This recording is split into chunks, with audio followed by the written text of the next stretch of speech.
Like how and why did you start your fitness journey? I've essentially been training my whole life. Okay. I was an elite gymnast from the ages of 4 to my teens. It's funny, like my best friend quit and I decided, oh, you know what, I've had enough too. And then, you know, into my teenage years, I experienced death for the first time, and a friend of mine had passed away unexpectedly. I got very depressed as I grieved. You know, as things started to take a really bad turn, I started to try and control everything, and it led me to a really bad eating disorder where I was hospitalised. So I was about 28 kilos when I had to go into emergency. I was still 16 years old, so I was in hospital for a year. I was 17, and I said to my parents, I want to become a personal trainer. And then I started competing in 2011. I was stubborn. I was like, I'm going to do this myself. I'm going to show everyone, as we do. And again, I got the lessons that I needed. I won my shows. But I realised, there was still a missing link I was still playing by rules that were limiting.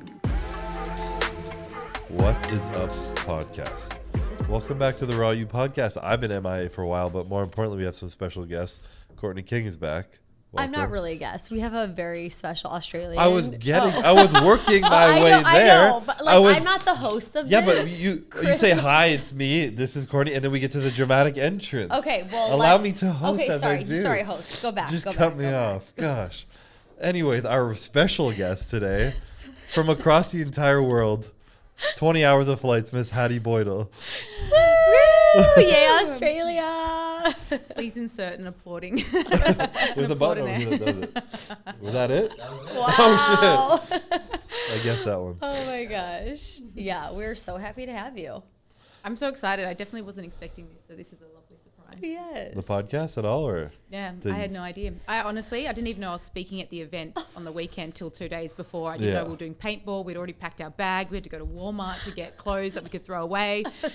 So this whole week has been a very beautiful surprise. Yeah. And I feel very grateful and very honoured to be here, that's for sure. Yeah. Grateful to have you here too. Yeah. That's how we roll. I didn't know I was emceeing the event, or she didn't even really know she was coming until the week before. So literally, it's so Calvin's like, oh, by the way, you're going to be like a part of this event. I was like, okay, like I have no problem doing that, but you know, it's just like kind of told like last minute, you know, but it's okay. Like it all worked out great. I thought the event was smooth and it was awesome. I love doing the panel with you, like us girls. To be honest, I'm so grateful.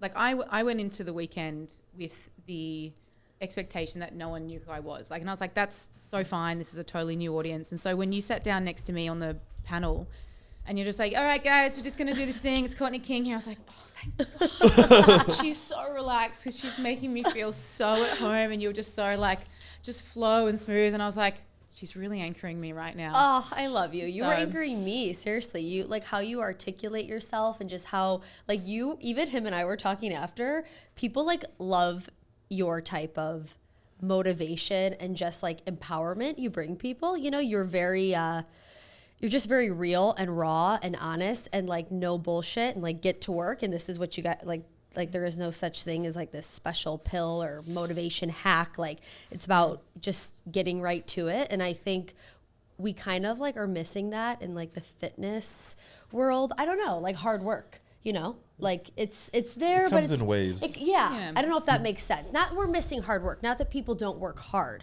but just kind of like the bluntness of like the Australian bluntness. Yeah, I don't know. Does that make sense? Kind of. Yeah. I don't know. I don't know. Yeah, I appreciated it though. I think, okay, what have I learned? Yeah. So I've been in the fitness industry for 16 years. Yeah, I want you to like intro yourself here. If, you know, for people who don't know you, where you're from, your backstory, how you got into the industry. I'm an old grandma. No. I'm older than everyone here. No, you're not. I'm older than you too. Me? Oh yeah, because you're older. Yeah. She's older than me. Yeah. Yeah. It's okay, girl. We can be the I was oldies always. together. I'm starting to feel like that though. I was the young one forever. Now I'm like, fuck, I'm I the was old the same. guy. Yeah. Same Just anymore. hits you. And I guess like what we see now is like, you know, Instagram has its pros and cons. It shows us what people are doing out there. It shows us what is humanly possible.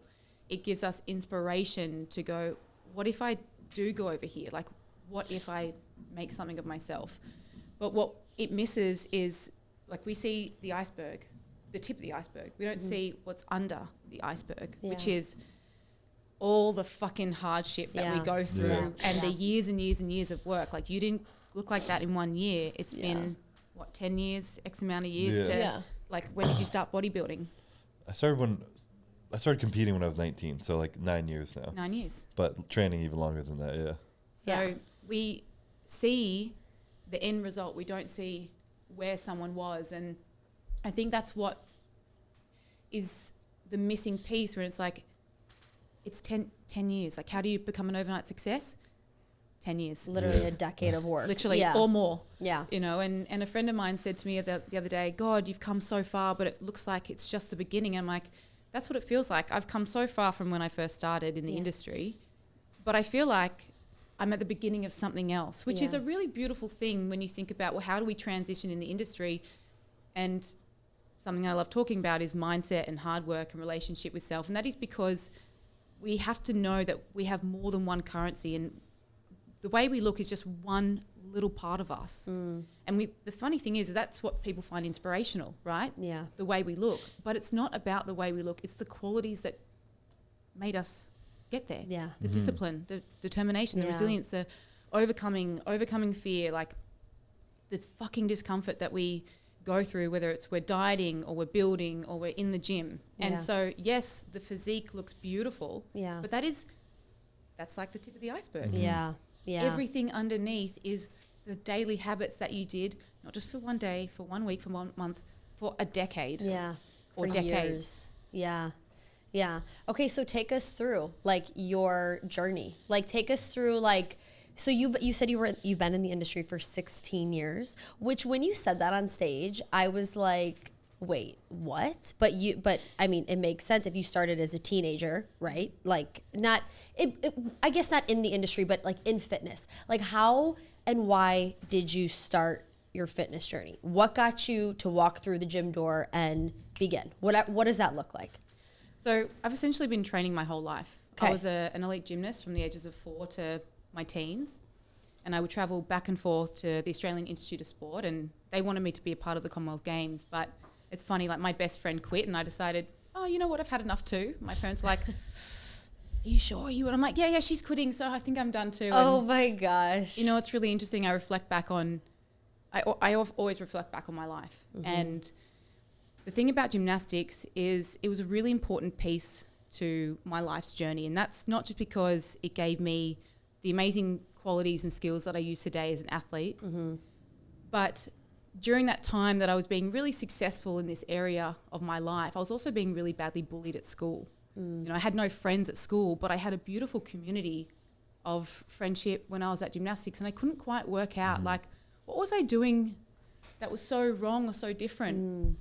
And, you know, the beauty of essentially being bullied as a child is I would never bully anyone in my life, and it just taught me to have a lot of compassion for others. Yeah. But it also taught me the power of community, which, as we know, being a part of Raw, if we saw on the weekend, that community is what helps build and be what Raw is. And like that's the community of the athletes, of the ambassadors, and then the people that want to be a part of this this company, whether it's to buy the products and follow the athletes and all that amazing stuff. So community is so important because it makes us feel like we're a part of something. So if I didn't have gymnastics then, I would have been suffering a lot as a child. And then, you know, into my teenage years, I experienced death for the first time, and a friend of mine had passed away unexpectedly. And I had never experienced that before, and I didn't realize, but I got very depressed as I grieved. And I thought to myself, oh my God, life can be taken away so quickly. Yeah. And I kind of freaked out in a way where I was like, all right, I need to do everything at the best of my ability. I need to be the best version of myself. And so... And how old were you at that point? Yeah. I was 16. Wow. And I was like, all right, so I'm going to start looking after my nutrition with absolutely no education on nutrition. I'm going to start training again. I'm going to start, you know, being good at school because I was really naughty at school. So at first my teachers were like, she's sitting at the front, like not with her friends, like what the hell? And they were like, oh, this is so good. But then, you know, as things started to take a really bad turn, I started to try and control everything, and it led me to a really bad eating disorder where I was hospitalised. So I was about 28 kilos when I had to go into emergency hospital. Wow. But again, you know, that difficult lesson was like, I was in hospital and I looked around and I was like, I'm not the only one suffering here. And I'm not here by chance. I'm here by choice. And it really made me reflect on, holy shit, like what the fuck have I done? Yeah. Like, one, I don't like being told what to do. The other was like, this is not a way to live. Yeah. And I was like, okay, what have I been reading to get here? Like, there's so much misinformation and education, and there's other women that have been in this hospital for like 7 years. With eating disorders. Yeah. Were you still 16 at this point, or like? I was still 16 years old. So I was in hospital for a year. Mm-hmm. And then when I got out, I was 17, and I said to my parents, I want to become a personal trainer. I want to help people. Like, I really wanted to be, I wanted to lead by example. I really wanted to be the change in the industry that I thought it needed. And that was easier said than done, because it meant that I had to go get help and put weight on. And, so it was as we know, if we go through these things, it's like we say one thing and then we have to do the thing, and the doing is always harder than the saying. Yeah. But again, we get the lessons that we need, and I went through the journey that I need to go on. And 2 days after I turned 18, I became a personal trainer. It's amazing. And that's why I've been in the industry for 16 years, because I'm 34 now. Mm-hmm. Yeah. And I couldn't imagine doing anything else. Yeah. Like, I really couldn't. Yeah. And then I started competing in 2011. So Okay. that was 13 years ago. And my parents were pretty nervous about that, because they're like, oh my God, you're cutting out food groups again. And Yeah. it's like Like all the this control. training. Controlling Yeah, there was a food, controlling everything, thing. yeah. And I did what I thought was right at the time with the Yeah. little information that I had. I didn't Yeah. have a coach. I was stubborn. I was like, I'm going to do this myself. I'm Yeah. going to show everyone as we do. And again, I got the lessons that I needed. I won my shows. But I realized, there was still a missing link I was still playing by rules that were limiting. What do you mean by that? Like, elaborate. Like, did you not feel like, okay, struggling with an eating disorder, right? Were you having issues with like self-worth? Were you? Yeah, no matter what you do, it's not good enough. That was what I said. And it's interesting, when I was in high school and I started to become a star student, I started studying.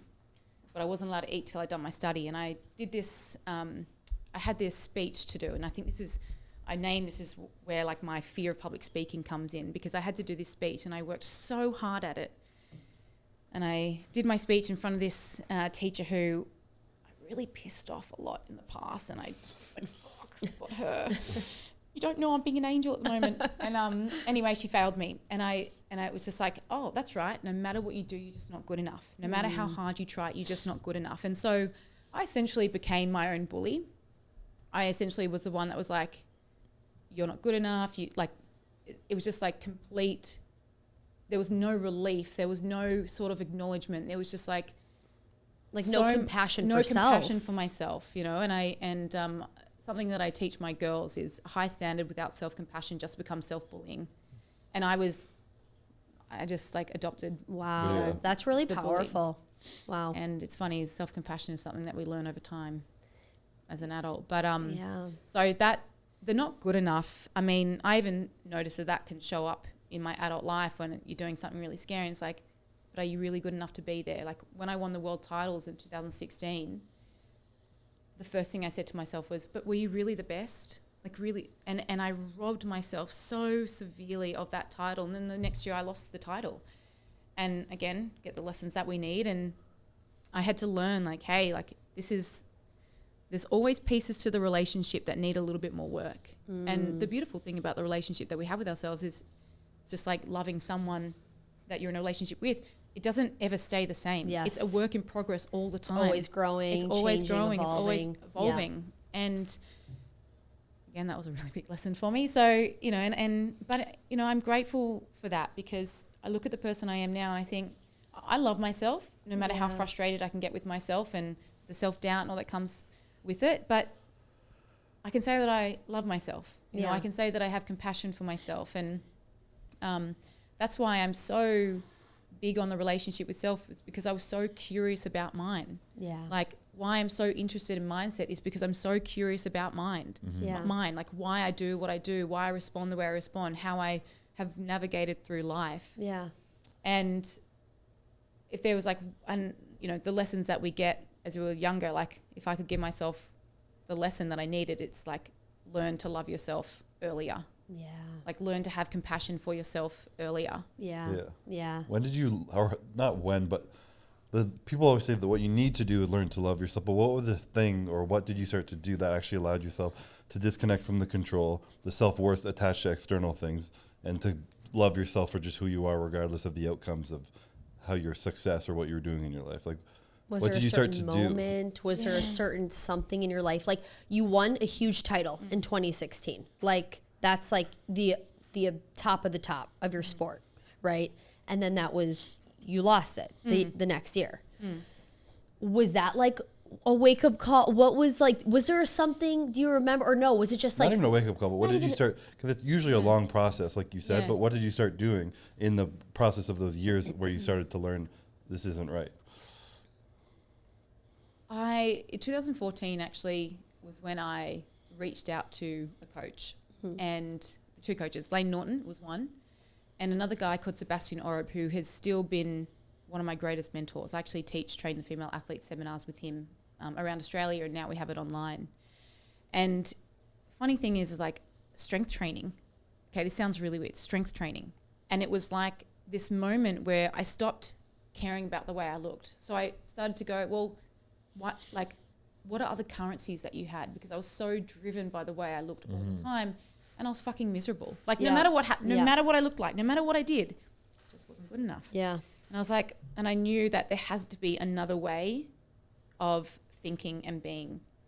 And it wasn't until I started to like tune into my mindset and go, okay, your mindset nearly killed you. What if you channel it to be something that can be incredibly powerful? What if you make something of yourself by shifting your mindset? Well, hold on. The mindset thing is the relationship with self. So how do we learn to love myself? And it was, what are the daily habits that I can show me that say, I love you? And it was like, okay, let's look at food as fuel. Like you want to be the best athlete that you can. Well, you have to fuel for that. yeah, Right? yeah, How do we say, well, how do I learn to eat all foods in moderation? How do I get rid of the good and the bad and the clean and the dirty? Because actually, if we strip it all back, that's not true. yeah, And it was changing my language. So I always say that language is a weapon of love or destruction. How are you going to use it? Right? that's so powerful. It's so powerful. Words have meaning. The stories that we tell, we live in them. Yeah. That is, we don't live out here. We live in here. Yeah. Right. Yeah. So that saying of you better make sure, the relationship or the world that you live in between the ears is healthy. Yeah. It doesn't mean that it's not going to have challenges. We need to be challenged, but we need to like tune in and go, well, is what I'm doing or what I'm saying or the language that I'm using helpful right now? Because if it's not, we need to learn how to change it. And we do have control over that. Yeah. So changing my language, changing my story. Again, I experienced death again in one of the years, and I was like, all right, death does something to me where it's like, this is the only chance you've got. Yeah. So like, how do you want to live each day? Yeah. It's a What's gift. Yeah. A gift. Like every day is an opportunity, and how am I going to make the most out of it? I'm not scared of dying, but I'm certainly scared of being average. I never want to be average. Yeah. Anyone can be average. Average gets average. Excellence gets excellence. Self-mastery is a me game. Success is a we game. Like that's what I think about all the time. So ask for help when you need it. Be around people that are supportive, that want to be successful, and you support their success and they support you. And I really started to just look at mentors that were doing what I wanted to do. And strength training, learning to look after myself, being around really good people, changing my language, they were really big tools for me. Because if we think about it, the habits that we do every day, they need to support the person that we say we want to be. Yes. We don't just become the greatest version of ourselves. We be it every day. Yes. And the greatest version of ourselves is not perfect. No. Like that's the thing that we have to remember. Yeah. But it is integrity and showing up for ourselves no matter how hard it is. Yeah. And, failing forward. I've made so many mistakes in my life, but they become choices when we do them over and over again. So it's learning to not make those same choices. Yeah. Yeah. You said something, and I want you to quote again. It was, you said, I didn't get in here by chance. I got in here by choice. Yeah. And I was like, ooh, that's so powerful, because like going back to what you said, like we are the decisions we make.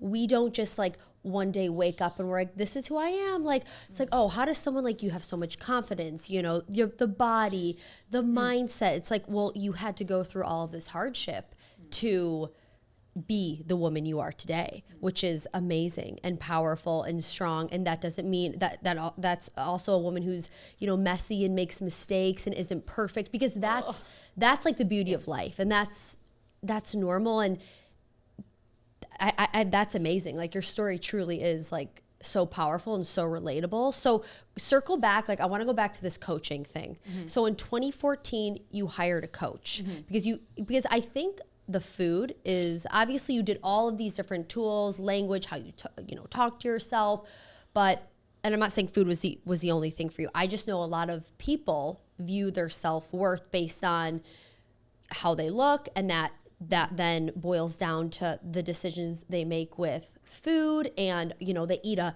bad food and they have all this guilt and shame. Yes, and then they hate themselves and they go down this tunnel of I'm just going to binge eat. And I've been there. I'm not, Listen to the choir. Right. So you said you worked with Layne Norton. And it's funny, I know Layne and I know his like philosophies. I think he's great. I think he helped so many people switch their relationship and their perspectives with good and bad. Like, you know, a really extreme restriction and the ability to have things in moderation and know that they can still obtain and look how they want and train really hard. So can you take us through that journey and like kind of what that looked like? And obviously you told the audience like you had a pretty extreme eating disorder that led you to be hospitalized. So that's pretty serious as a young woman. So then you started to work with Layne, and for those who don't know Layne, can you kind of just like explain his philosophy, what he taught you? Yeah. How you started to view food differently. So I worked with Layne 9 years ago. And at that time, so he was he's very much popularized flexible dieting. Yes. Now, I always laugh at this because, of course, humans love to take something and absolutely run one way with it. So for a while, flexible dieting got a really bad rap because people just like filling their macros and their calories up with really low nutritious foods. Protein shakes and Pop-Tarts. Protein shakes, and saying, you can lose weight. It's like you're taking everything out of context. Context is really important here. What he's teaching is you can eat all food groups. Yep. And lose weight. It doesn't have to be clean, all clean food and a cheap meal. Like he's actually trying to teach you that it's all about balance and moderation. Yeah. Everything is in the dosage. So, you know, it's funny, when I first started working with him, I was the worst client, and I re-signed with him because I told him this a few weeks ago when I saw him. I was like, just so you know, I was a really shit client when I first met you. And essentially what working with Layne taught me was I can include all food groups into my diet, but learn how to have control of the food groups that I felt out of control with. And, you know, that's a funny thing because it was like challenging my old ways of being. And, you know, we often associate certain food groups with patterns that we do or behaviors that we do. So as an example of that, let's say ice cream for some people is a trigger food. Yeah. So when they think of ice cream, they don't think, yes, yummy. Yeah. They think, yes, yummy, and fuck me, I'm going to go down a rabbit hole and not, you know. I'm going to eat the whole thing. Yes. And so I always say annihilation by association. What we associate with is our experience of that. You know, so if we associate fat in general, then when we put body fat on, we feel bad. If we associate certain foods with being clean, bad, or dirty, when we eat that food, that's what we feel. Yeah. Right? So that has a really big psychological effect on us. Yeah. And so I'm like, okay, how do I break my association with these foods? And it was something I had to learn to do. So I give myself the rules of 80% wholesome, unprocessed foods, which means food in its truest forms, which your fruits, veggies, your lean proteins, you know, your complex carbs, and then I've got some wiggle room. Yeah. Depending on how much food I've got left over. Yeah. And I had to learn how to eat.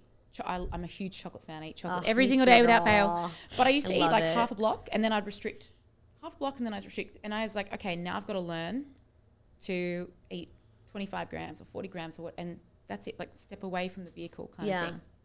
And it was a great learning process because it was like, I can do this. Yeah. Like actually there's something to this. And like I said, changing the way I looked at myself, where it was, how do I outperform myself? So be an athlete. It's not about the way I looked. It's actually how I perform. That was super empowering. Yeah. That combined with learning to be flexible, having a, rigid flexibility is what Eric Helms likes to call it. I call it flexibility with discipline. Yeah. Right. The discipline is staying within the calories and the macros, but the flexibility is you can eat whatever foods that you like. Yeah. Yeah. And the thing is, humans, we need boundaries. Yeah. Like we thrive off boundaries. Yes. Structure. Yes. It is so, it is You so say this all the time. great. Yeah. Yeah. Yeah. So it taught me that. It taught me to be flexible. And, more than anything, it's like, hold on, there's more than one way to skin a cat. We know that with training. Like, how many different ways can we optimally hypertrophy our muscle? Well, there's many. Yeah. How many different ways can we get fit? There's many. How many ways can we lose weight? There's many. Yeah. And it was like, how do we learn the principle? Yeah. And then we can use whatever method that we want. And I was like, this method allows me to be social with my friends, because most of my friends where I lived back home, they're not in the fitness industry. Yeah. They didn't really understand what I did. Yeah. And I loved that. But Yeah. they would still support me when I needed to be supported, and I Yeah. could still eat out at times with them. And so I didn't feel restricted. And I was like, freedom requires a different type of discipline. Yes. Yes. And I Right? feel like this is what kind of creates, and I'm going to speak for myself here. I don't want to say, people in general, but I feel like when you I'm all for boundaries and structure and like the discipline with things. Like I thrive on that too. I'm like, yes. But I realize when I allow myself to have those 2 squares, 25 grams of chocolate, whatever, and not feel the shame around it, my body responds so much better. It's when you have the perspective of, I can't have that, and I'm going to cheat with, half the block of chocolate on the weekend and then go down this rabbit. That is what creates a lot of, I think for me at least, like it was a lot of self-hate and the can't and should and this is bad and the good. So I even worked with Lane a little bit with the flexible dieting. I always did better kind of on a meal plan. Yeah, I okay. did, but I couldn't do it. but I'm not gonna lie. Like now, I would say I eat 80 to 90% wholesome, real foods. You see my meals. We live together. Like I eat. Probably 95%. Okay, sure.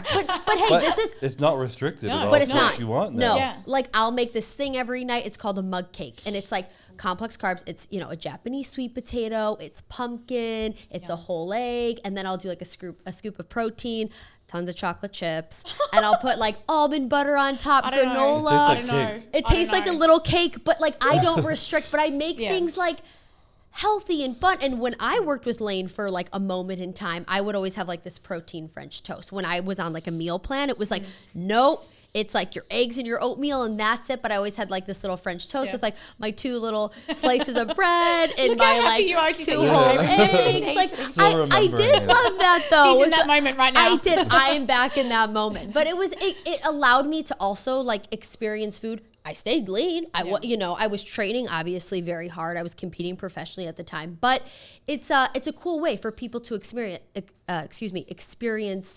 that type of eating and just knowing that we don't need to demonize food so much. It's The biggest thing with food is like everything is just your mind about it.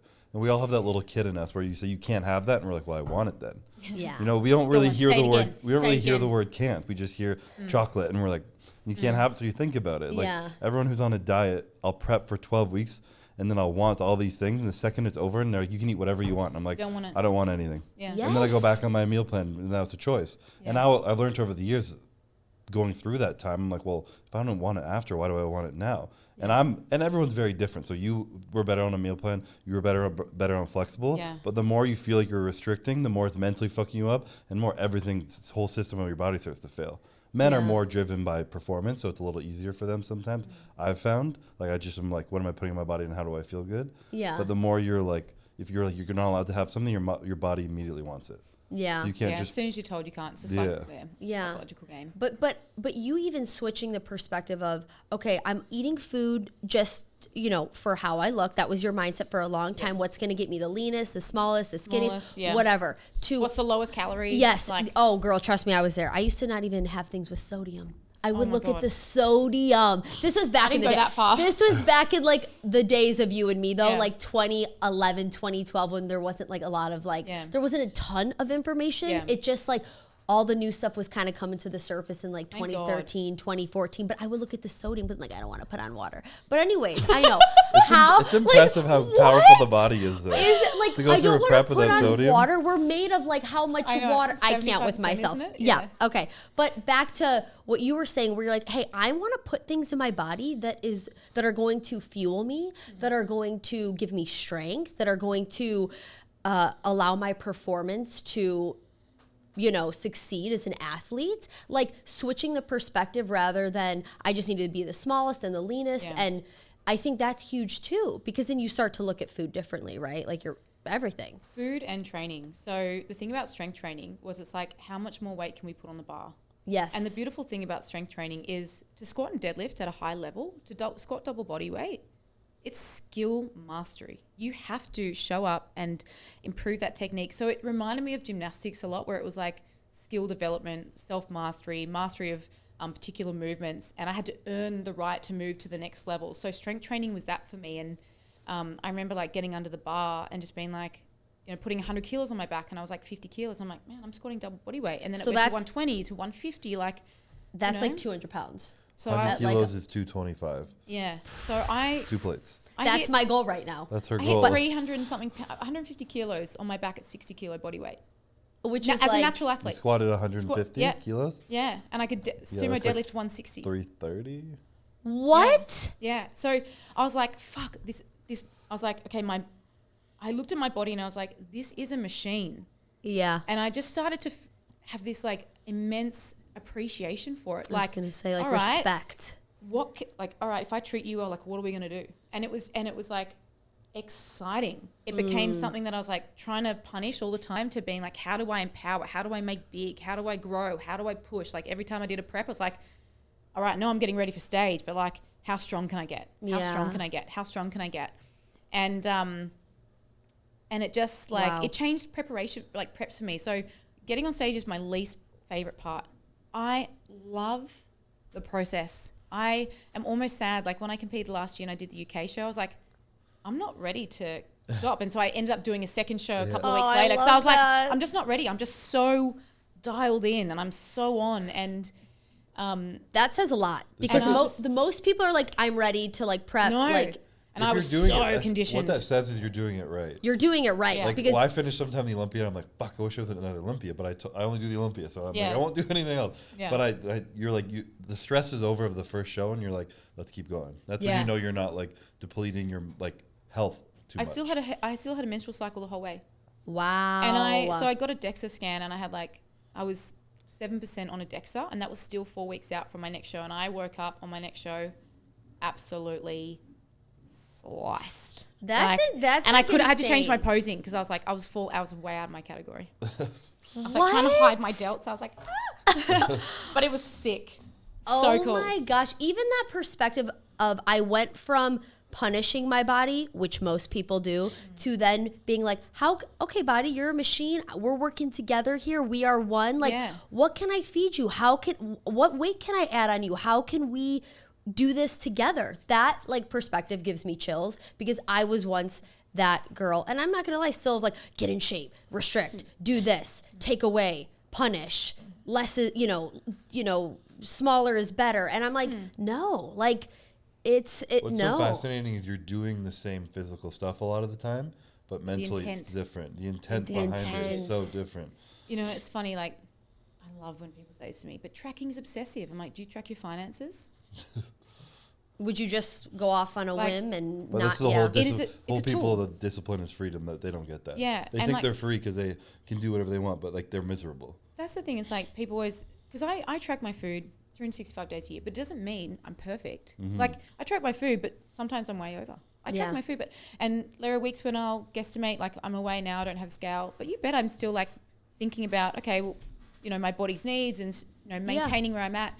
And, you know, when people say that's obsessive or that's an eating disorder, I'm like, I get to feel absolute freedom in my body. What do you have? Yeah. Like, That's boom. And again, it's like, again, so what you associate with is your experience of that. So when people say it's obsessive, that's because their association with that thing is obsessive. They haven't learned to use this thing as a tool.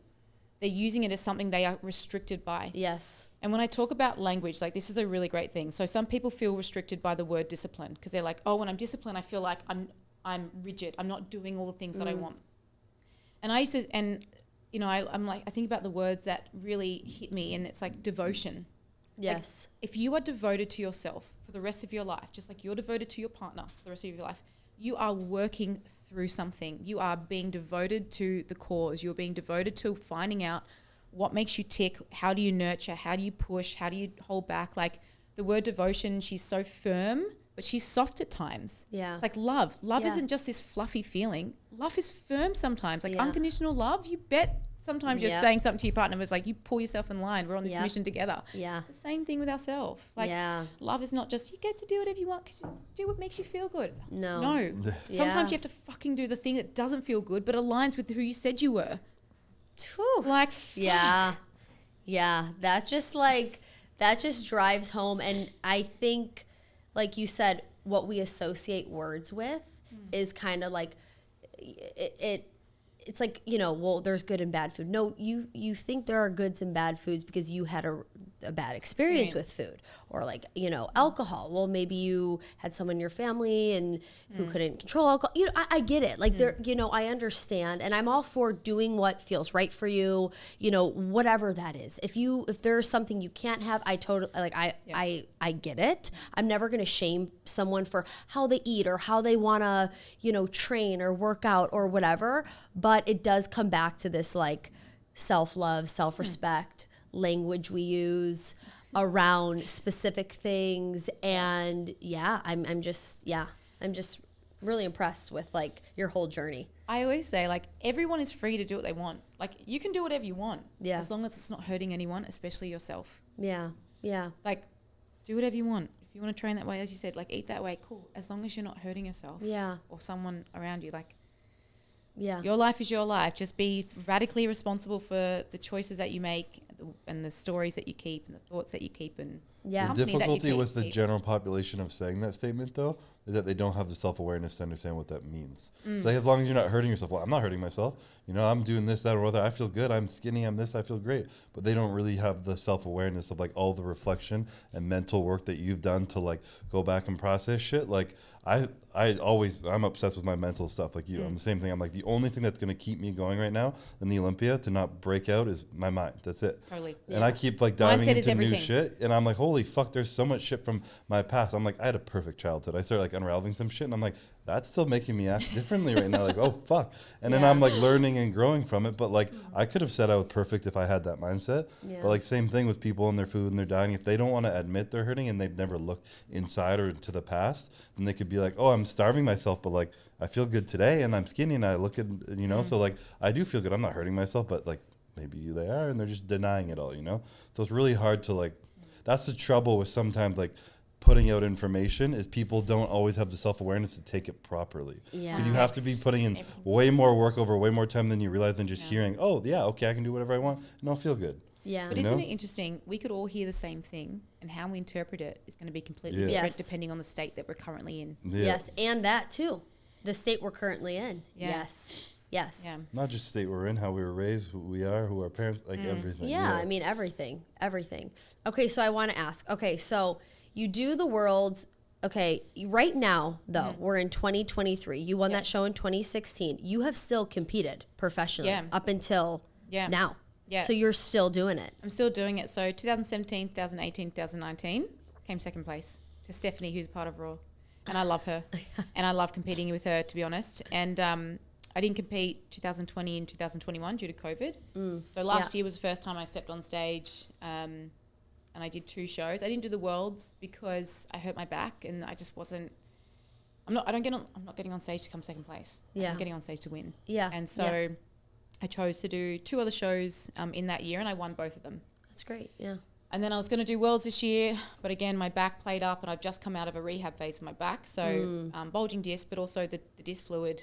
I lost a lot of disc fluid, which is why I couldn't put a lot of shear force down my spine. And so I could do less than what I did last year. And I was just like, but things are feeling pretty good. We're going to train on Friday. Yes, we and are. I'm going to get ready and I'm going to do interesting. the Australian show because I haven't competed in Australia for 9 years. And my dad's never seen me compete. So like my family, my friends, even my coaches who I've worked with for 9 years, they've never seen me compete in person. So you bet they're coming to see me. And, Oh, that's so good. I'm really excited to walk out to the Australian crowd. Yeah, Because they haven't seen, they just watch me on, YouTube or the channels. Yeah. And so it'll be really nice to. That's step out on amazing. stage, And that's your home country. Yeah. So like that's a different kind of feeling, especially having your family, friends, Yeah. coaches. Yeah. So I'm sure there's no secret, but I mean, I competed at the same time as you. Yes. Like we started at the same time. I feel I'm 29, going to be 30, but like 2011, we both started. I won the Olympia in 2016, and Amazing. I am And you were only 24? 23. 23. Yeah, I know, God. wild. But I am thoroughly impressed with how you've done it for so long, and you've stayed healthy. Yes, you've had battles with, certain things for sure, and, injuries and whatnot. But what do you attribute your longevity to in the sport? Because you're a young athlete, but for a woman to keep doing this year after year, I'm not saying it's not hard on men. It's hard on men. But, hormones alone are different. Hormones are different. And you're like, I got my, menstrual cycle all the way through. Like, I lost mine for 6 years. I got really, messed up. But I'm like, what do you, is it being an athlete as a young little girl? Like, what is, the thing? I definitely say, being an elite gymnast from a young age it's really set the tone for me as an athlete as I'm older. But I've always, like I said, relationship with self, and I've always been about the long game. So I'm a natural athlete, and I'll always be a natural athlete. Yeah. And so that means I have to take the 1%. I have to be so good with my sleep. I have to be so good with my nutrition. I have to be so good with my recovery. Otherwise, I'll break down. And the best things, I thought I made it. When I look at my photos in 2015, I was like, I saw my photos and I was like, fuck me, I've made it. And then a few years later, you see your physique and you're last year when I was getting ready, I was looking in the mirror and I was like, what the, I blew myself away. I was just like, oh, the process, this is so fucking cool. Science, the body, what the body can do is unbelievable if you treat it well. Not one time have I punished myself. After I got healthy, it's it's love. It's how do we, you know what it feels like? It feels like this, that handshake, the emoji handshake. It's let's go. Yes. This. Yes. The I little feel it's good doing business with you kind of thing. It's that word devotion. It's I'm so devoted to living this life the best I can. And I'll keep doing this till I no longer love it. Right. There's no point in putting in all, because it's time consuming, right? It costs not just money, it costs time, effort, emotional tax, physical tax on the body. And so I'll keep pushing it for as long as I can, and I just try and stay as healthy as I can. My calories last year were 2,100. I was eating into the show. I was eating more than my partner who weighed 120 kilos. I was eating more than my partner who. Yeah. And I was, obviously I'm not as conditioned as you, but I was pretty freaking good. Still, women don't have the capacity to get that low though. So relative, it's very similar. Yeah. That is phenomenal. I feel like, I don't want to say it's a blessing because it's not, but the fact that you went through that struggle with your body image and health at the age of 16 and then entered your competitive career, you almost healed what most girls build from competing. So most girls was mine. Courtney went through it, and everyone I talk to who go through bodybuilding, gut issues, thyroid issues, hormone issues, all these things, and they're let me got it done early. Let's take all this shit, all this shit. Been there, done that. Yeah, it's one of those things where you have to heal the body, the mind to heal the body, and sometimes you need to heal the body to heal the mind, and they go back and forth. But you just did it before you started your competitive career. And like you said, your career was love. Yeah.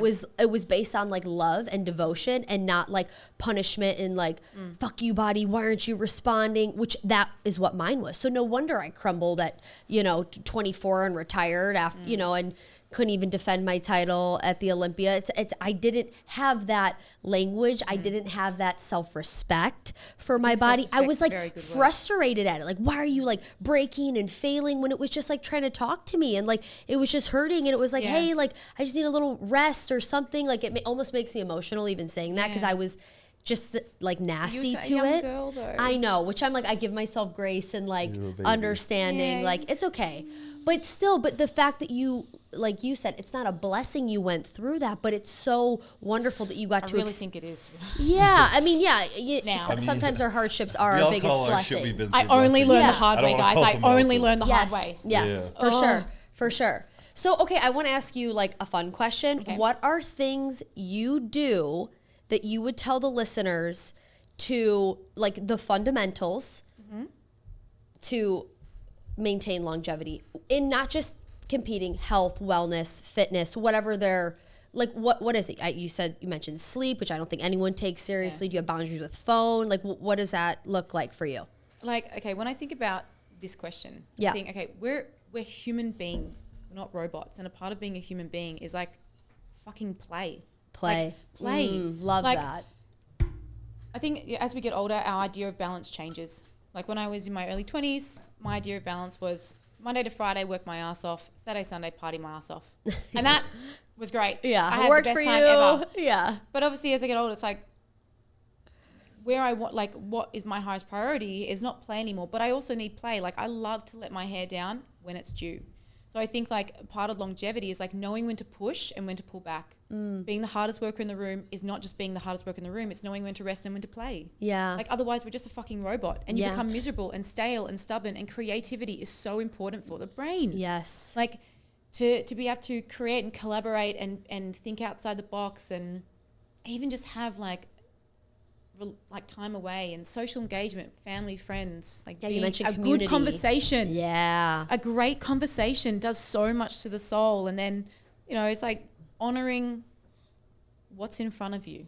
So when it's time to train, it's time to train. When it's time to work, it's time to work. When it's time to love, it's time to love. When it's time to, be with friends or out in nature, like we have to look at like what are all the needs of a human being. And it's not just work.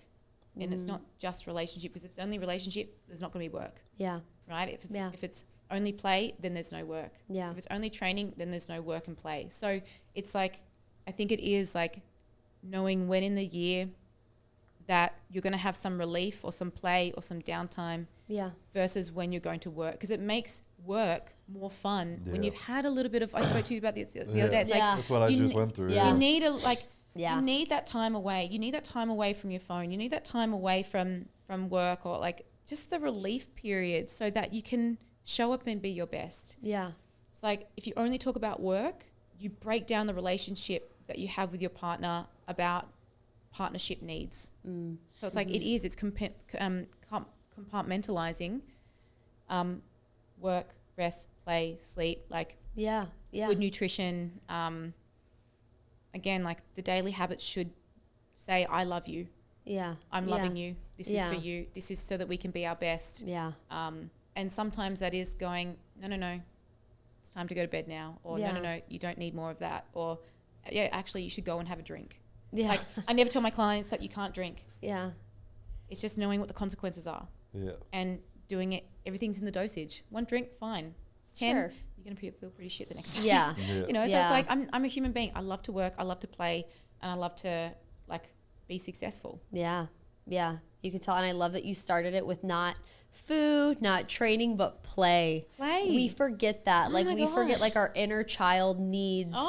It needs that. A good belly laugh. I had like 2 people. I love laughing. Me too, girl. 2 people specifically, and over time more, hit me up and be like, I don't know. I take like months off after the Olympia. Yeah. And we just went on this trip, and I'm always like traveling and like doing so much more outside of bodybuilding. And these people, like one of the guys in the top 5 of the Olympia literally messaged me. He's like, I don't know how you do that. Like I can't like be away for that long because I'm too stressed out thinking I need to be training and eating and like missing meals and shit. And I'm like, it's the only reason I'm still doing it. Yes. Honestly. Yeah. The only reason I've been doing this for so long and I'm like not cracking under fucking 4 years of needing to be the best, because I take the time away and I relax and I come back and I'm like, fuck, I'm really excited hungry. to work. Yes. And like same with like you too. Obviously like you mitigate all these things 365, but you know when to take a step back, you know when to rest, and you do such a good job of that. And like, yeah, it's wild because like usually a bodybuilder is a bodybuilder. They train, they eat, they sleep, repeat. And yes, when it's time for him to like fucking work, that's what he's doing.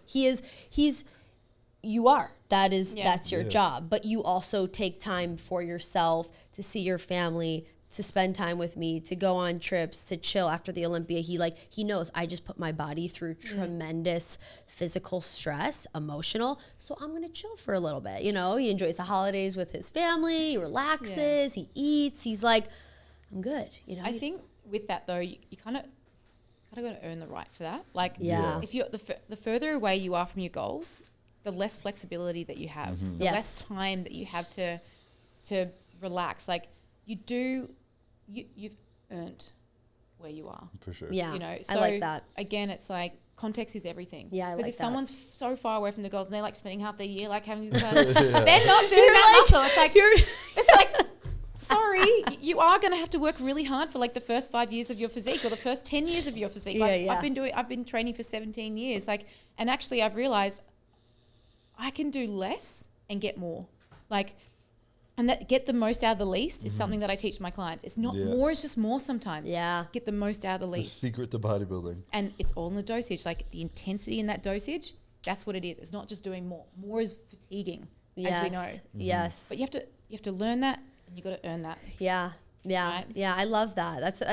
That's very true because if you're very like far off from your goals or where you want to be, playing and partying half the year is not gonna build the muscle, get you the physique, get you the daily habits are what build that in the end game, right? So like it's when to implement, when to, I totally understand. But you have done a lot of not resting, but like you're training for the Olympia. You are very intentional. He's very intense. I don't want to speak for you here, but I just want to brag on you a little bit. But you also, true, but I'm just kidding, babe. But you also like take time off. Yeah. Like his coach, he's like, he's he's like, I need a rest day. I'm feeling like I can't, and then he'll go back the next day, train your ass off, and it's like your body it gets better and better and better, and that's why like I think even after all these years doing it, you've gotten better. You haven't gone the other way. Same with you. You looked in the mirror last year like, fuck, I thought I was good in 2015, but like that's really inspiring. It really is. It's, just seeing how you do it, because I haven't always done that. So I look at someone like that and I'm like, wow. And honestly, I need to like brag on your legs for a minute because I'm like, I'm this jealous girl. Of her calves, I'm like, fuck, I'm wearing pants. I know. I like saw you in person. I'm like, stop. Like this cannot be real. Like, yes, you are like exactly how you look on Instagram, if Thank not you. 1,000 times better. And I'm just like, I think I was more impressed in person. Literally. Like, I'm like, holy shit. Okay, I need to just ask like a selfish question here.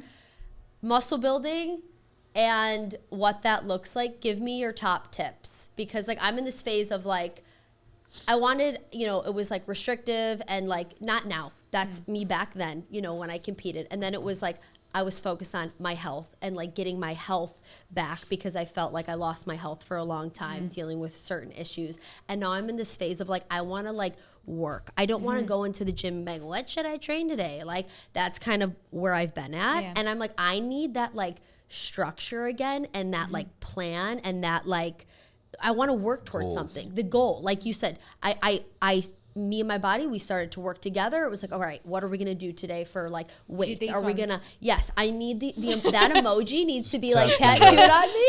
But like, selfishly, I want to know. Well, first of all, I want to know how you eat going into a show. Like, I want you to like give me like what does your diet look like?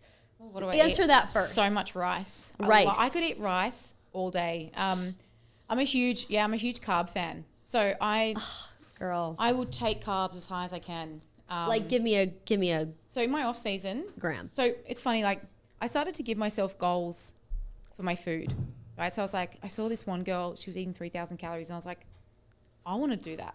Yeah. And so and I was like, far out, that's so different to what I'd ever given myself a goal. Like I want to eat 500 grams of carbs. I want to learn how to eat 500 grams of carbs. So my off season in 2020, I spent that time building my calories up to 3,000 calories and eating 500 grams of carbs. You ate 3,000 calories a day, 500 grams of carbs. Yeah. Yeah. I was so impressed with myself. Wow. I'm impressed with you. And just look, like I said, getting strong. So training morale is something that I'm so big about. So if you do, it's like working a day. Like if you love the job that you have, you never work a day in your life. Yes. If you love the training that you have, effort follows.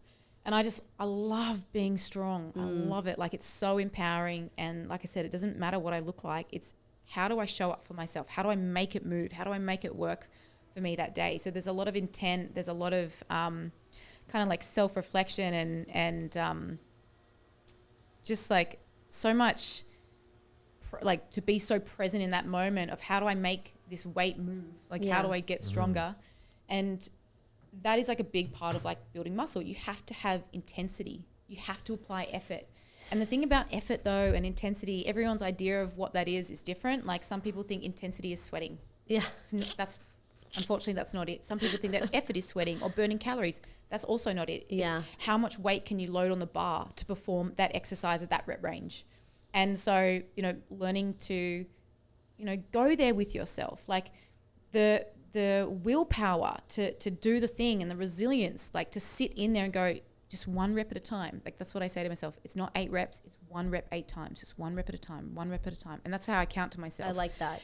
And then it makes this really big, scary thing small, because we're not focusing on 15 or 8 or whatever it is, or 20. Yeah. We're focusing on 1. Yeah. 1. And then it means that every single rep gets 100%. Yeah, I love that. You don't start fading at the end. So it's like and it's like holding your hand and going, it's just 1, like, just let's go 1. It's got to be 1. It's just got to be 1. So effort is a big thing of building muscle. Effort, intensity, and then progressive overload. So doing a little bit more in effort, whether it's through load, reps, an extra set the following week. Okay. Or the following weeks to come. Okay. Structured training program. You guys are talking to me right now. I need this. I asked for this. I'm like, girl, teach me the secret to get these fucking legs. And training. I never will, but like, let's pretend. Okay, food, intensity training. I like it. Rest and recovery, right? So I used to train 5 days a week, but then I went to 4. And I was like, in a build, I'm like, this is actually better, because the work to rest ratio is far greater than it being 5 to 2. Yes. And I think where a lot of people shoot themselves in the foot, in particular females, because we can handle more volume and recover, but more is just more sometimes. And so when we go frequency, if girls are doing a ridiculous amounts of sets over the week, it's just too much for the body to recover. So what's the ceiling window? Get the most out of the least. Start with 10 sets per body part. Once you're not getting a result anymore, move it to 12, move it to 14. Give yourself room to move. Okay. But what most people do is they go 20. It's like, well, it's you could actually it's easier to like half-ass do 20 sets. Yeah. It's just like, oh, well, I'm not going to go really intense, intensity. so I'm going to do more sets less intense. And It's a lot easier. In volume, mass, intensity. Yeah. And most women feel better doing the volume, right? It's less scary. But if you really want to get results, it's learning to go there with yourself. And how do we do that? We build confidence with taking 1 step at a time. You don't go from 0 to 100. You go 0 to 10, 10 to 20, 20 to 30, 40, 50, 60, and then you get to 100. Yeah. So when we lose confidence in ourselves, it's just because we've just taken too much of a big jump. Yeah. Yeah. Get the most out of the least. Yeah. I love that. I don't train with him often, but the occasional time I will be around him and we will be training. He's like, come on, babe, you can add another plate, and I'll do it. And he's like, you just did that easy. Come on, we could do a little more. And then sometimes I can't. And then I get like frustrated with myself, and then I'm like, fuck, like I took too much time off. I suck. Remember that Sometimes once you do it though, and you're like, fuck, I'm so weak. I'm like, you just did 10 reps at more weight than you thought. But I don't know. I get in my head and I'm very hard on myself. I am. But I think I just need to give myself a little more compassion. Or people listening, ladies, men, whoever, just give yourself, intensity matters, what you're saying. You're huge on that. Like, you don't do a ton, but when you do it, you're like fucking like dying. And I'm like, oh wow, like why? I would just do like 5 more sets. He's like, no, Courtney, no, that's not how you build. That's not strength. That's not. Yeah. It feels easier to do, 5 sets, 4 sets at a weight that's like more. Well, what the average person doesn't understand, everyone's always like, how many hours a week do you work out? How many do you must be in the gym every day? And you're like, no, only 4 days. And they're like, oh, that's it? But what they don't understand is you actually have to earn the right to do less, because you have to train harder in those 4 days than you would if you're training 7 days a week. You're not training hard enough. Yeah. People are always like, I do legs 3 times a week. I'm like, then you're not training your legs hard enough. Yeah, suboptimal. As a bodybuilding male, you wouldn't be able to walk if you were doing a proper leg day 3 days a week. You wouldn't be able to train. Yeah, it's not possible. And that's the thing. Like that's why most males only train legs like once, maybe twice max a week. Yes. How often do you train legs? 1.5. 1.5. Yeah. What's the half? Well, is the back day like a leg day and then like a hamstring kind of day. Okay. Yeah. And you do what, 2 max? I do 2 at the moment. So at the moment, I've actually shortened my training programs, and I'm doing 3 across the week. But while I'm here in this training at Revive, I don't even want to take a day off training, because I just want to use every single fucking equipment in that goddamn gym. And I want to come here for 3 months and I want to prep here. Like the gym is so good. You should. So I'm like, I'm breaking my rules. It's okay. You got to learn the rules before you can break them. Okay? Yes. I like this one too. And then I've got because we're going to be flying for like 24 hours, so I'm not going to be training for 2 days. So that's fine. It's okay. It's all right, girl. It's totally good. But generally, 2 to 3 times a week. Otherwise, because I don't want a big upper body. So even if I do like 2 days lower body, 1 day upper, and then 1 day that's like upper and lower, that works really well. Yeah. So you're a big advocate on like rest and food as part of building strength and everything, shaping the body. Everything changes in rest. Like we build muscle when we rest, we get stronger when we rest, we get fitter when we rest. Yeah. Right. And that's like sleep, but it's also days off. So a lot of people want to do active recovery. That's fine as long as intensity is low and the calories that you burn when you're doing your cardio, you need to eat back. Right? If your goal is to build muscle, you can't be in a calorie deficit. You need to be either at maintenance or in a slight surplus. But regardless of the surplus, if the intensity is not there, you're not building muscle. You're just going to put body fat on. So you have to learn intensity, learn work capacity. Yeah. And then the food follows. Yeah. But you have to think training is the stress, food and rest is the anabolic window. Yeah.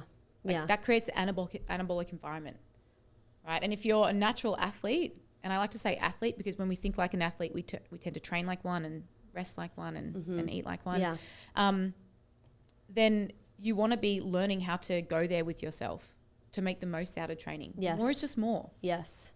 I love that. So funny you just said this, and I just saw my chiropractor right before this podcast, and he's like, you don't build muscle in the gym. You build muscle when you're resting, when you're eating. You're breaking it down in the gym, but you don't build it in the gym. You build it when you're actually not in the gym. You're catabolic training. Yes. Anabolic outside of that. Yes. And I'm like, wow, I know that, but like it didn't like really hit me. Literally, he just said this right before this podcast, Marlon. He's onto something. So, okay. So like literally the fundamentals that can feel like really scary for people who, because you hear this like word tone. I want to tone. I just want to tone. And you're like, it's not toning, it's building muscle. That's what it is. And that comes from intensity. That comes from proper rest, food, nutrition, all the things you talked about. So, I mean, like this little podcast is inspiring me here. I'm like, I gotta get my shit back on track because, I think. You gotta just ease up on your big goal. You start with, I want to be this. So then you go into the gym. Break it down. And then you try and do like a bit of weight. And you're like, I'm so weak. Well, if your goal was just to do that little bit of extra weight. Yeah, the 10, like you said. Take a 10. And then you move to the next level. Yeah. Rather than like, I want to be fucking, like she's like, I want to squat 2 plates. I'm like, how much can you squat right now? She's like, I don't even know. I'm like, well, maybe let's like bring it down a notch and start moving forward slowly. Yeah. Because you can't get discouraged and be like, I can't squat 2 plates, and it'll probably take over a year. Like that's a big fucking amount of work. Break it down. So like always have the end goal, and then it's like work backwards. So what does 2 plates look like each month? Like each training block. Yeah. Like milestones are really important. Yeah. Your first goal could literally just be proper form. Yeah. Literally. Technique comes first before load, before speed. I need you to teach me on Friday. I would love to. I need you to just give me like the just like the basics. Like, like I know these things, but I don't know how to really train for strength. I can put weight on and I can like mess around, but like I actually don't really know what proper progressive overload looks like. Like I get it's like adding more weight, but like I've never really like honestly done that. Like it was literally competing, kill myself, and like that was it. It wasn't like I was really building muscle. It was about getting lean, being small, punishing. It wasn't like, you know, so I'm like entering this phase. I'm going to be 30. I'm like, my whole like philosophy with. You think you like the gym now? Yeah, that's what I was just thinking. That's why I'm like, a smile on my face. I'm like, things are about to change. And you haven't trained like that, that's like why people really love working out. You are going to have, you think you look good when you're a bikini competitor? Wait till the next 10 years. Like if you change training and what it means to you now, and you are consistent with it over even the next 5 years, you're going to blow how you like what you look like out of the water. And it's not just what you look like, it's how you feel in your body. Yeah. You're going to be strong, you're going to be powerful, you're going to move well, you're going to be injury free, you're going to be like, you can build whatever you want. Yeah. Like that is the most beautiful thing about the body. You can build whatever you want. Yeah. Love that. Takes time and training morale. Do what you love. Don't do what someone else wants you to do. Like, sure, sometimes we have to do exercise that we don't enjoy as much, whatever. But if majority of your training is like that you love it, when it gets hard, you're in there. You do the thing. And then when you finish it, it's like this amazing sense of accomplishment. Yeah.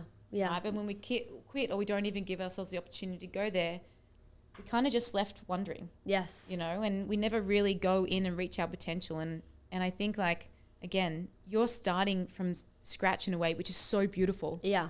Like one of the best things is to be a beginner. Yeah. Because you can be open to so much. Right. Right. For sure. And you're going to get newbie gains, especially if you haven't been training for a long period of time. Like you're going to get so much stimulus in the first, like without doing too much. It's going to be so exciting, and learning to progressive overload. Yeah. You're going to completely throw you to begin with. She's done it at times, and then she'll just like get fucking strong, and I'm like, holy fuck. Yeah, but then I don't. You're so underestimating yourself. I think I just like there's no structure. Again, there's no plan. Whatever. Even like my food. Like yes, granted, I needed to do what I needed to do. Literally, I might hire you. Like seriously, please. I will love to help. Like you know, like we all have to go through phases in life. Like I had to do what I had to do with like intuitive eating and not tracking and just being like kind of like I had to get away from the obsession of that was my take with food in general. It was just like it was too much. This is when I was struggling a few years back with, you know, my eating habits and whatnot. But now I have a great relationship with food. I have a great relationship with myself. Yes, yeah. So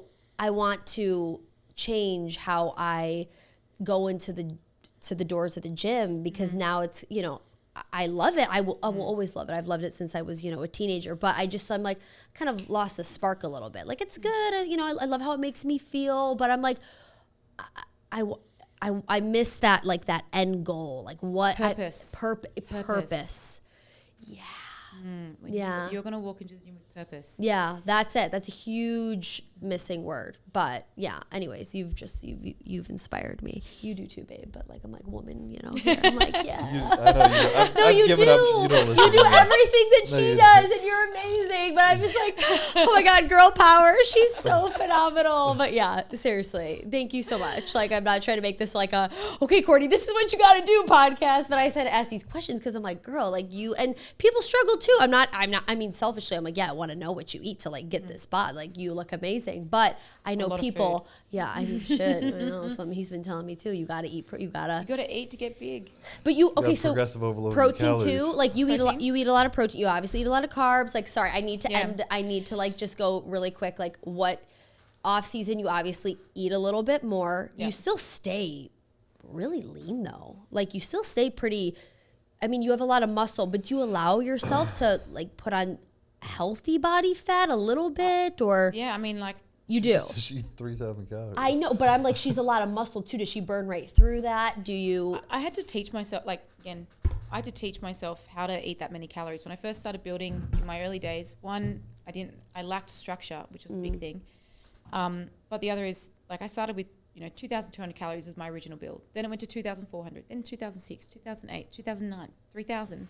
So I taught myself how to do that over time, but I had to be so structured. I had to prioritize my meals. Like I said, I take the 1%, because if I don't, I'm not going to get the result I want. And so, that saying again, freedom requires a different type of discipline. If I want freedom in my body, if I want to achieve what I want to achieve, the word obsessive, I have to be. Otherwise I wouldn't get where I want to be, I have to work just as hard as anyone else. Yeah. And so you either want it or you don't. Yeah. But not everyone has to do what I do. Most people could get a really great result just by learning to track their nutrition, just by adding some fruits and veggies into their diet, by increasing their protein, by having, you know, at least 4 meals of protein throughout the day, and structuring their carbohydrates around their training to push performance and then aid recovery. It's like these little things that people say don't matter. I disagree. They matter. Those are the basics. Those are the like, that's the fundamentals right there. Protein, like for women, 4 to 5 meals a day. Like 4 is so easy. Yeah. And if one's a protein shake, who cares? Like, it's about getting it in. Your body isn't going to be like, oh my God, it's a protein shake. It's like, oh, actually, this is very readily available to me. Yeah. So, and again, it's like, you know, for me, I keep my fats low. Okay. And when I say low, it's like 50 to 60 grams. So 0.8 to 1 times my body weight. I keep it on the lower side. So, and that's just because I actually, after learning my body, is when I keep fats on the lower side and I push carbs, I can stay, as you said, in really good body composition regardless of high calories, because I've taught my body how to use carbohydrates. I structure my carbohydrates, my biggest carbs, around my training windows where I'm most active. So my biggest bouts of carbohydrates are pre and post training, and then structured, like, balanced throughout the rest of the day with what's remaining.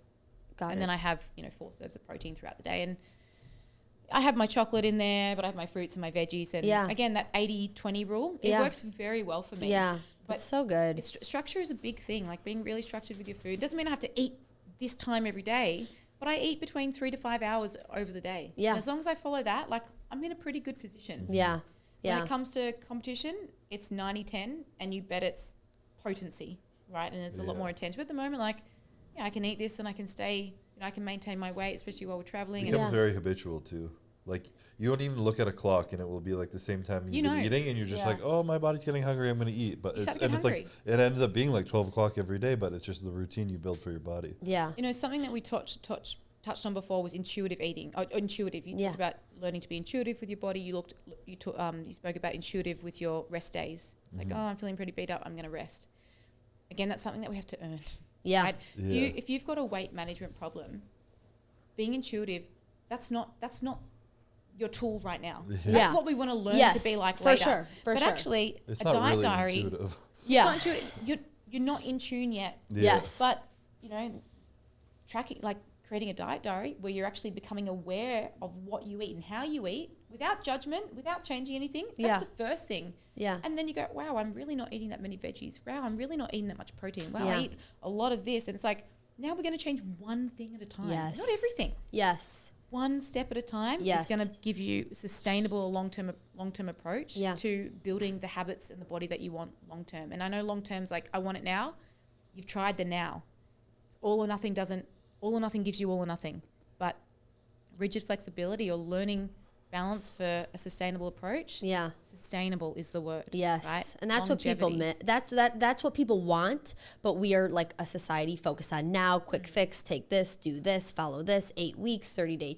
And I'm all for like pushing and doing those little things, but sustainability comes from it's earned, and it comes from time, right? Like it really does. Like it's not going to happen overnight. And like back to the one thing too, I think something people can take away from this is just doing one thing, getting a food diary, switching. Oh, like you said, maybe I'm not eating as much fruits and veggies. He's like, babe, track your protein for a day. Just, I know you don't like to track, just see what it is. I'm like, I'm fine. It's like, I can't even believe I'm going to fucking say this. It's like 50 grams. I thought you were going to say about 60 because I looked at your dinner the other night and I was like, where's her protein? She didn't even tell me. It's like, and I told her that. I'm like, I can tell it's like 50, 60. Like, it's way more than shake, that. I'm like 2 whole eggs. I looked at your meal the other night and I was like, where's her protein?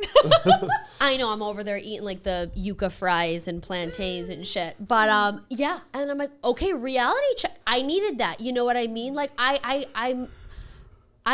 there was not structure. Olympia.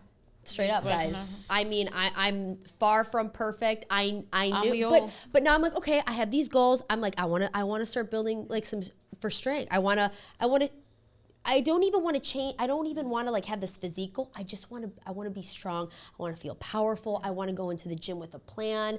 And I know how big nutrition is. And I'm like, okay, let's just see what an average, day is for me. Let's just, fuck around and see what this looks like. And I'm like, Granted, some days it's more, some days, but it's like, it's all over the place. You know, some days I'm having a ton of carbs, no fat, medium protein. Some days it's the opposite. And I'm like, okay,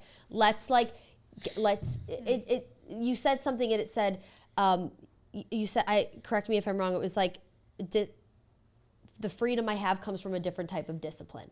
Freedom requires a different type of discipline. Exactly. And that's like what I'm like really trying to achieve right now. And I think you like do a beautiful job of showing that, and just throughout, like, this isn't something you just do and you don't and you're back and you're forth. This is like a lifestyle to you. I you know that word, it's a lifestyle, but like truly it is a lifestyle for you. It's something you've sustained, you love still. It's not like you're like, oh, fuck the gym. Like, I've gone through phases, oh my God, I'm so over the gym, fuck the gym. It's because I didn't love what I was doing. You know, you have purpose behind what you do. You share a beautiful message, and it all coming back to the self too. So I'm honored to have got to met you and get to know you more, and you know, just hear about your journey. So thank you. I appreciate it. Yeah. Oh, today was awesome. Yeah. Thanks, like, I know we just had like no plan with this podcast, but we appreciate you being here. We don't believe in plans here. Yeah. Yeah, I know. She's experienced. Seems to work out, so we're doing well. Oh shit, guys! Like, what's the next thing? But thank you, love. Thank we you. appreciate you, and like, we need to come to Australia. Yeah, it has to happen. Well, I have to go next year, so. Well, it's happening. We're doing You got to come with him. Of course I will. Absolutely. Yeah, I'll show you. I'll be squatting that 225, baby. We'll see. A year? You think I can do it? What is that in kilos? Let's make it. 100 kilos. Yeah, 100 kilos. Do you believe? I'm gonna take you through. I'll take you She's through. like, let me see where you're at first. She's like, we're gonna go on Friday. I'm training with her, and she's gonna be like, all right, Court, maybe 2 years. 2 years. Yeah. Yeah. Yeah. We got this, babe. Thank you. I appreciate you. All right, guys. Signing out. Beautiful. Bye.